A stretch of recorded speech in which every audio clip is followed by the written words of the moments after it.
There are many different types of AC motors. There are synchronous motors, repulsion motors, universal motors, and induction motors. Of these, the induction motor is probably the one most commonly used because of several reasons.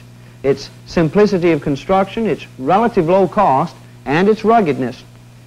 For these reasons, you will see induction motors like this one that supply only a fraction of 1 horsepower. Others will vary in size according to the job they must do. So, in this lesson on AC motors, we'll concentrate our attention on the induction motor. Once you understand its operation, it's a simple matter to understand the operation of the other types.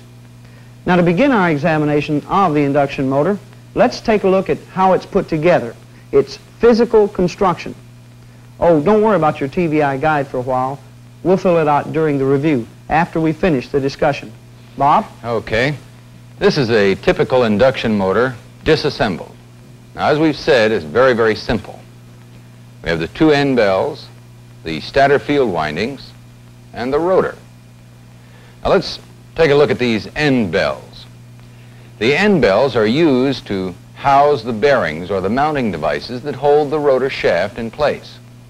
Now, notice there are no brushes or complicated brush holding devices at all. Just simply hold the bearings. And also inside the housing, or inside the end bells, we would find the housing that contains the stator field windings.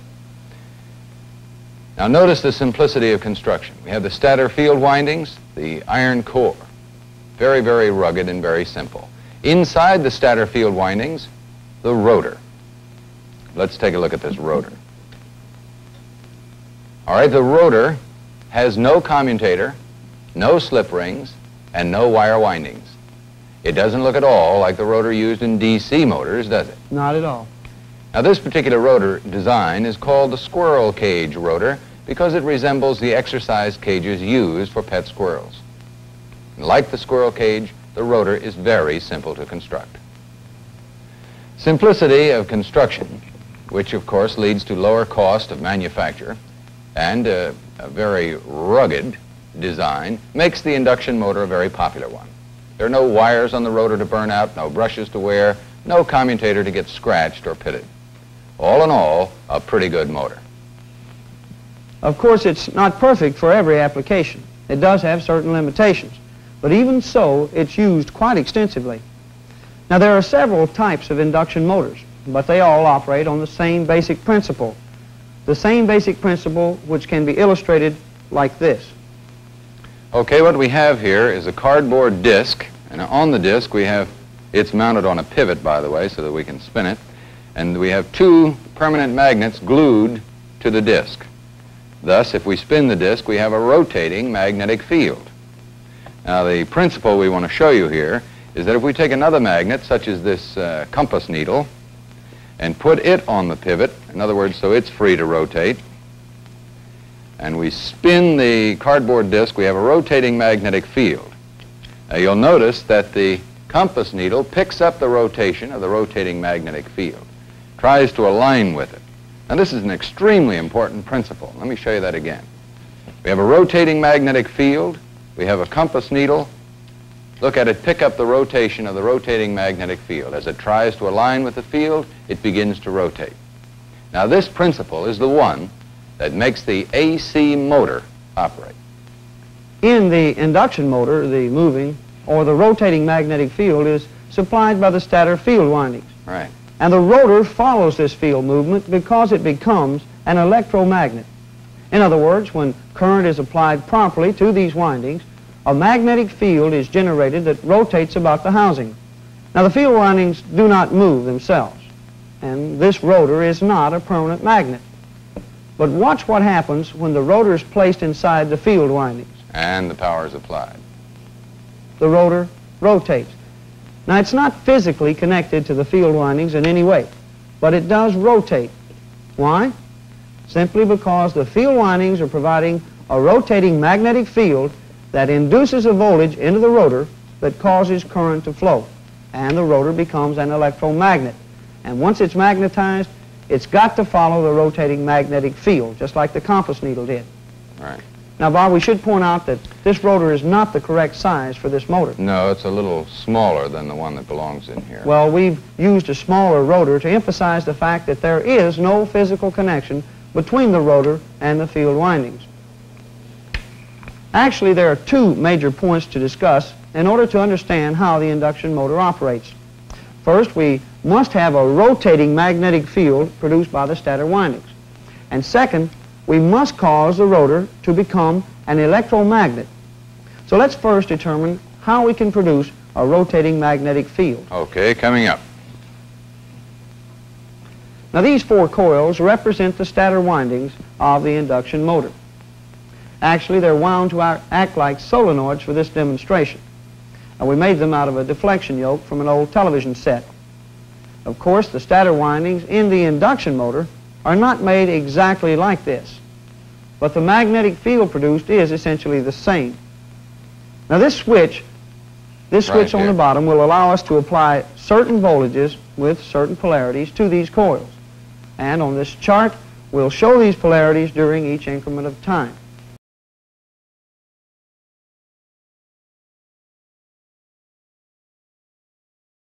At any one time. Now, this permanent magnet is simply glued to a ball bearing so that it can rotate freely. Now, the object of this demonstration is to cause this arrow, this magnet, to rotate 360 degrees by causing the magnetic field produced by these coils to rotate 360 degrees. So that you can understand exactly why this happens, let's take a look at the way these coils are wound and how the voltages will be applied. Now, actually, there are really only two coils. We'll call them L1 and L2.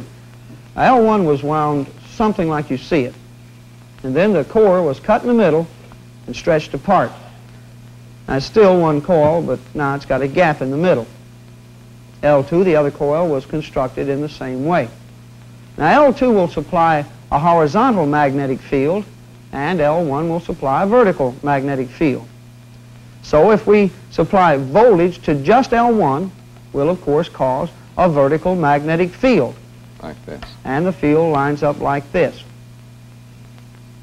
Now, this arrow, like the arrow on our trainer, points to the north pole of this magnetic field. Right up here.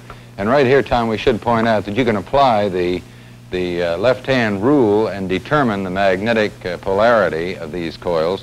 We're not going to take the time to do it now, but it'd be a good idea for the students to do that, and they could actually prove that what we're saying is quite true. Right, that's a good point. Another good point is if we reverse the polarity on L1... Make this a negative, in other words. Right. We'll, of course, reverse the direction of the magnetic field produced by L1. And the rotating magnet will again line up with this magnetic field. Now, the same thing, of course, applies to L2. With voltage applied only to L2, we'll produce a horizontal magnetic field. Like that. There we go. And if we reverse the polarity applied to L2, go from positive to negative again. We'll, of course, reverse the direction of the magnetic field. Right.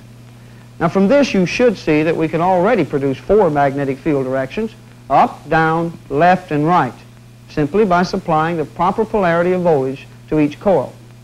And we can also energize both coils at the same time and produce four more directions. Okay, we're going to pause there. Now, by supplying both L1 and L2 with this polarity, L1 produces an up direction, L2 produces a left direction, so the two equal fields combine and move up and left at this angle. And of course, if we reverse the polarity on both coils, we would, of course, reverse the direction of the magnetic field. We're going from positive to negative again. Like this. Exactly opposite polarity, and we reverse the direction of the magnetic field, causing it to move down and to the right. Right. Well, that essentially is what we're going to do in this demonstration. Simply supply voltage with the proper polarity to cause a magnetic field to rotate 360 degrees in a clockwise direction. Right. Now, we could just as easily produce counterclockwise rotation by reversing the direction of the windings on L1 and L2, but we chose clockwise. All right, Bob, let's reset the demo to the time 0 position. All set. Now, at this position, the pointer indicates 0 degrees. It's pointing straight up. From this, we know that only L1 has voltage applied to it. The graph shows that the value of this voltage is a positive 10 volts. At this time, of course, L2 has no voltage applied. All right, switch it to time 1. There we go. Now, at time 1, the pointer is indicating 45 degrees. Now, this tells us that both coils must now have voltage applied to them. Now, the voltage on L1 has dropped to 7.07 volts. And the voltage on L2 now has risen to 7.07 volts. All right, switch it to time 2. At time 2, the pointer shows that only L2 now has voltage applied. It's at maximum positive, 10 volts. L1 is now at 0 volts. At time 3, the pointer again indicates that both coils are energized. The graph shows L2 at positive 7.07 volts and L1 now at negative 7.07 volts. Now notice that the polarity on L1 has been reversed. This was done to reverse the direction of the magnetic field produced by L1. It's now down instead of up. Now I think time 4 will prove this, Bob. Sure will.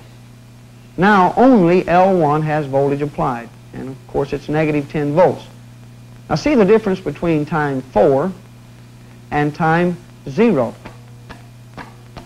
At time 0, L1 was at max positive. The pointer showed that the magnetic field was moving up. However, at time 4, L1 is at max negative. The polarity is reversed, and the pointer shows that the magnetic field is also reversed.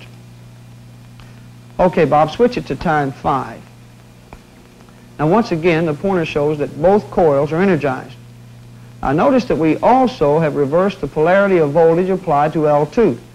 Now, both coils are at a negative 7.07 volts. At time 6, and only L2 has max negative applied. Now, L2's field has reversed as indicated by the pointer. L1 at this time has 0 volts applied. Now, at time 7, both coils energized. L2 at negative 7.07, L1 at positive 7.07. And at time 8, we're back at 0 degrees, where we started.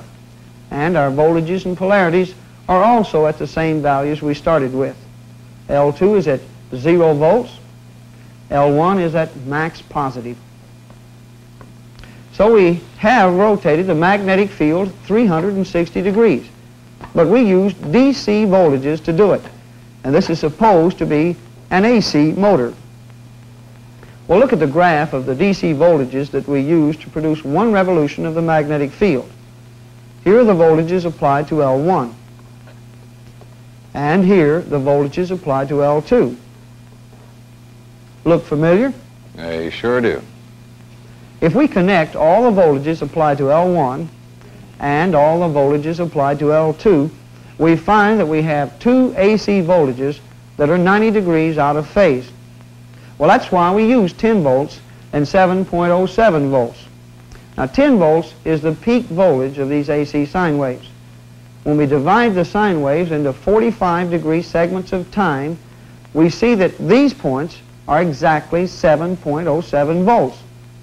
So using these values, we constructed a sine wave that moved through 360 degrees. And then by applying these values to the trainer, we move the indicating arrow through 360 degrees.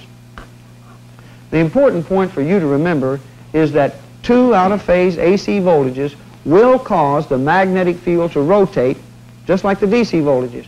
Only with AC applied to the coils, the rotation will be a lot smoother, and we won't need a mechanical switch. The voltage values and polarities will change automatically as the input AC changes. Now, another point is 1 cycle of AC produces 1 revolution of the magnetic field in the example that we just used. Now, the actual speed of the magnetic field of an actual induction motor would, of course, depend on the design of the field windings, the number of pole pieces, and, of course, the frequency of the applied AC. Now these field windings have AC applied to them. Not yet. Huh? Now they do. Oh, you turn the power on. Right. We've Okay, applied it. I'll start over. Okay. These field windings have AC applied to them in the proper phase relationship. They are producing a rotating magnetic field, Right. which is easily proved when this Well, chunk of iron is dropped into the field. proved, Tom, not really easily, because the magnetic field is attracting the rotor toward the You're stator. saying it's Now kind of we've got hard to it. get in? Yeah, we've got it in there now, and if I let go of it, It rotates. right. And obviously something must be causing it to rotate. Mhm. And that's something, the rotating magnetic field. Right. A rotating magnetic field. But how does this cause the rotor to become an electromagnet? Well, you remember the requirements for induction? I sure do. A magnetic field, conductor, and relative motion. All right. We've got a magnetic field here that's rotating about the field windings. I'm going to take the rotor out of there and prove that we have induction taking place. Now, Why don't you explain all what right, you've I'm got going to there, do Bob? that. This is a coil of wire. The ends of the wire are connected to a resistor that is connected to the leads on our PSM6. And the object is, if we get current to flow in this loop, we'll have current flowing through this resistor, we'll get a voltage drop, and we'll read the voltage on the PSM6, okay? Okay. All right, now I'm going to take the loop of wire and place it in the field windings. Now I want you to watch the meter on the PSM6 here. Now, let me apply the juice first. You may hear a little hum being picked up by the microphone because of this magnetic field. Now, as I place this loop of wire into the field windings, like this, you'll You got see something there. There the it is. PSM6 indicating a voltage value. That's induced voltage, huh? That's right. That's the induced voltage from this loop. And you can see that I take the loop out, it goes away, put the loop back in. I've got to get the loop all the way down in there. There you go. Now we have the rotating magnetic field inducing a voltage into the loop, which we're reading on the PSM6.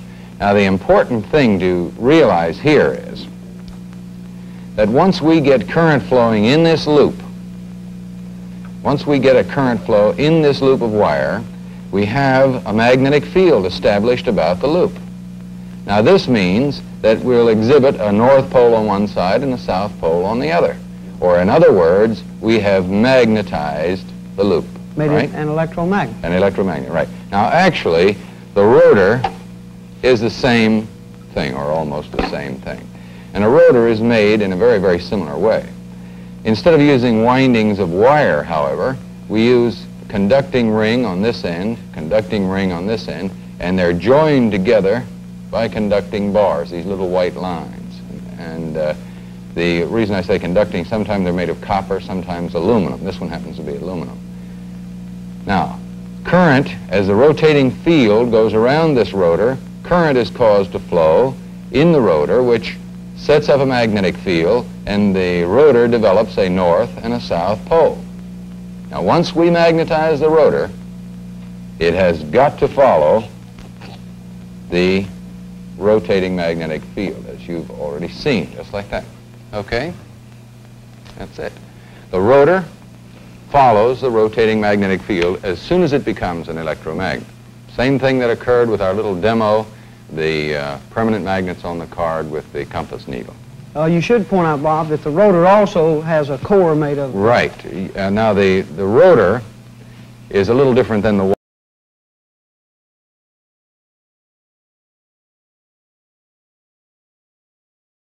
the magnetic field and makes the rotor a stronger magnet. So the rotor turns following the rotation of the magnetic field. But, Bob, how fast does the rotor turn? Well, to answer that one, we've got to reconsider the requirements for induction. You remember the requirements? I sure do. Magnetic field, a conductor, and relative motion. Now, this relative motion is between the magnetic field and the conductor. And, of course, if there's no relative motion, then there's no induction. That's right. So we know from that then that the rotor cannot turn as fast as the magnetic field, because if they were both turning at the same speed, there would be no relative motion between them. No relative motion, no induction, no current flow in the rotor. And of course, if we didn't have current flow in the rotor, there would be no magnetic field, no magnetism in the rotor. The rotor would just be another chunk of iron. And we also know that it can't turn faster than the magnetic field, because the magnetic field is what causes the rotor to turn. That is, it's the driving force. So if the rotor can't turn faster than the magnetic field, or even at the same speed, the obvious conclusion is that the rotor must turn slower than the magnetic field, right? Absolutely brilliant conclusion. Good. But tell me, Bob, how much slower? Ah, now, that depends on two things. The amount of internal loading and the amount of external loading. Now, what do we mean by that? Internal loading refers to the drag or the load on the motor caused by weight and friction. You mean like it would be easier for a little guy like me to push a small light car than it would to push a big old heavy clunker like yours? It'd be easier for anybody, Tom. Especially me. Right. The same thing is true of this rotor. That is, it takes a certain amount of energy to overcome its weight to cause this hunk of iron to turn. And, of course, the friction of the rotor shaft on the bearings adds to the internal load. And there's a little cooling fan built into the rotor, and that increases the internal load. Now, the external load refers to the job or the work that the rotor must do. That is, turn gears or operate pulleys, or maybe turn a fan blade. That you just happen to have with you. Happen to have one in my pocket, right? Very good. Now, when we put this fan blade on the rotor, we have increased the load or the drag on the motor. And therefore, it's going to turn a little slower. In fact, I've got to give her a little start there to get it going. Now, it turns slower. Now, before, the rotor was turning almost as fast as the magnetic field, under a no-load condition, of course. Right. Now it slows down a little. Well, it slows down a lot because it's got work to do. There's more drag on it. Right. That's the way. Mm-hmm. So the rotor does then turn slower than the magnetic field. I think we've proved that point, Bob. Right. Now, the difference between magnetic field rotation speed and rotor rotation speed is called slippage. And the greater the load on the motor, the greater the slippage. That's right. Now, since we put a load on the motor, this fan, in other words, we've caused the rotor to turn slower.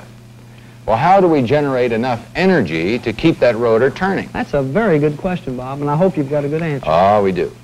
The rotor becomes an electromagnet, right? Right. But how strong an electromagnet is the rotor?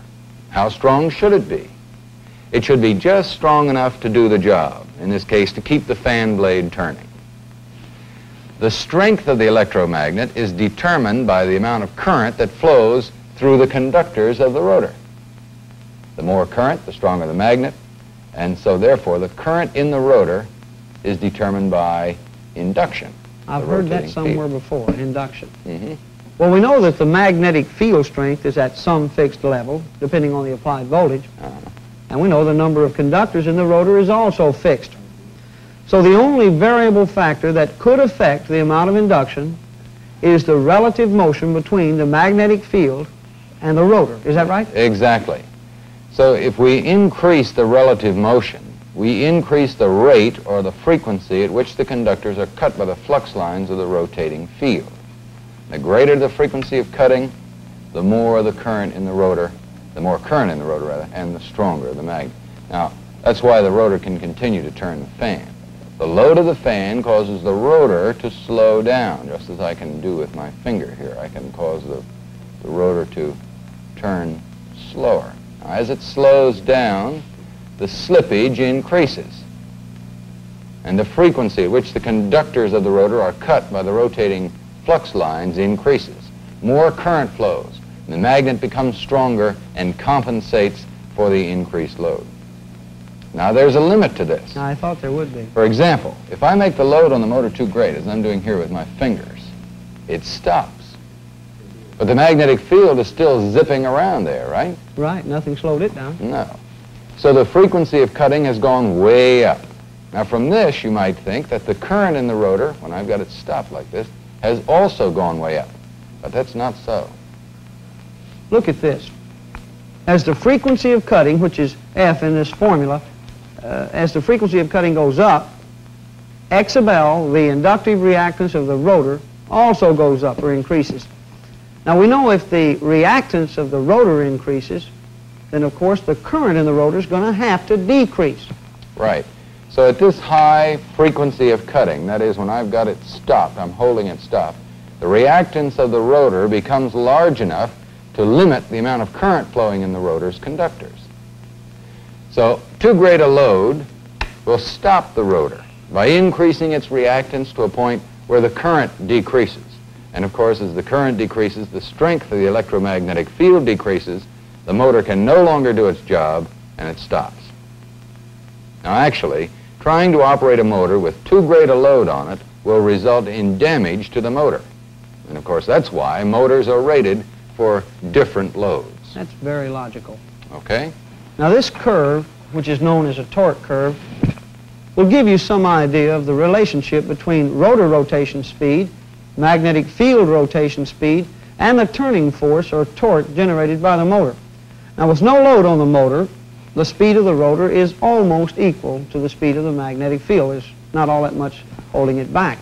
But as the load is increased, as when Bob put the fan blade on, the rotor begins to slow down. The rate of cutting increases and torque increases, compensating for the added load. But at this point now, torque is maximum.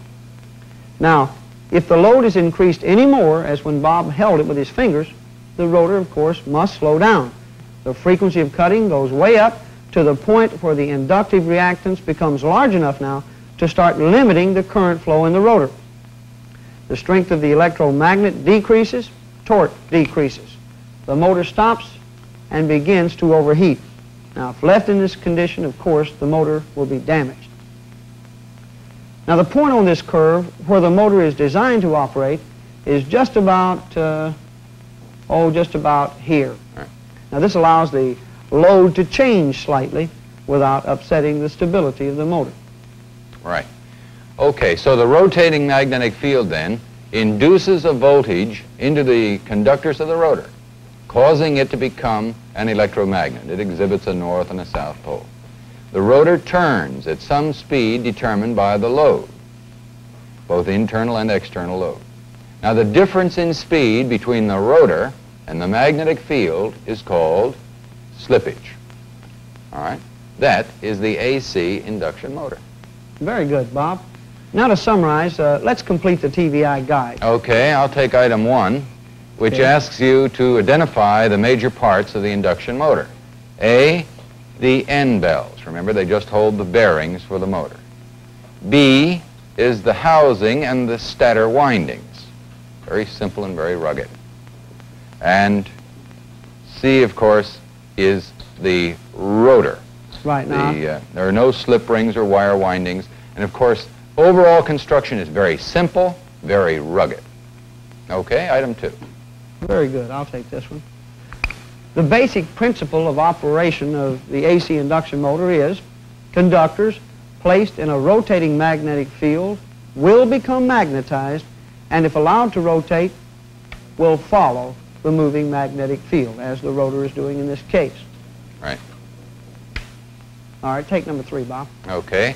A rotating magnetic field is achieved by applying out-of-phase voltages to the stator or the field windings, which we represented on this demonstrator. Now, you should point out, Bob, that the most effective phase difference to use is 90 degrees, as we did. Right. It'll work at other phase differences. In fact, any phase difference other than 0 or 180 will give you a rotating magnetic field. But as you said, the most effective, the most efficient one is 90 degrees phase difference, and that's the one that's probably most commonly used. Right. Now, I'll take item 4. All right. Help us out. All right, item 4.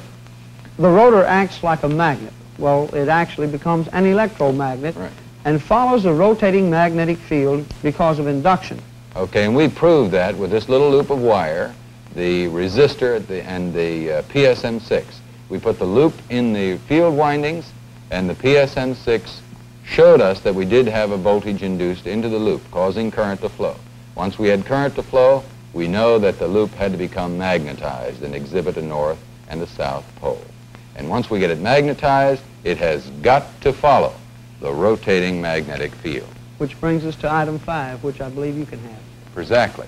All right, the rotor of the induction motor does not rotate as fast as the magnetic field because of several forces that act on the rotor. One, the internal load, that is rotor weight, the little fan, the bearing friction, and so on, and the external load on the motor, such as the gears, pulleys, or the fan blade, or in this case, my finger. As I squeeze it a little bit, you can see that it turns Whatever work slow. the motor Right. must do. So the rotor's got to go slower than the rotating magnetic field in order to have relative motion so that it can become an electromagnet. Which brings us to item number 6 in the TVI guide, and my turn. Slippage is defined as the difference between the speed of rotation of the magnetic field and rotor rotation speed. Right. Okay. And All right, remember, item this slippage 7. is an extremely important one, Tommy, because without a difference in speed between the rotor and the rotating magnetic field, Well, we won't have an electromagnet. right, we wouldn't have relative motion, we wouldn't have induction, and the motor wouldn't work. So slippage is an extremely important aspect of the induction motor. Now, can I Okay. get item 7? I'll get it, all right? All right, you can All have it. Item 7 shows you how one complete revolution of the magnetic field is accomplished by applying these out-of-phase voltages to the stator windings. Now, you can study this very, very carefully so as to fix the principle in your mind. Which And was, by the way, we might point out, Tom, and once again, that you can apply the left-hand rule to all these coils and prove precisely what we've said, right? We can develop a rotating magnetic I'm field. certainly glad you said that, a rotating magnetic field A rotating magnetic field. that induces a voltage in the rotor, causing it to become an electromagnet, Right. which will follow the rotating magnetic field. Simple And rugged. and economical. Right. The AC induction motor, because of all these facts, will be found very, very widely in your career as a technician. So study that TVI guide and learn all you can about it. I sure will. You too.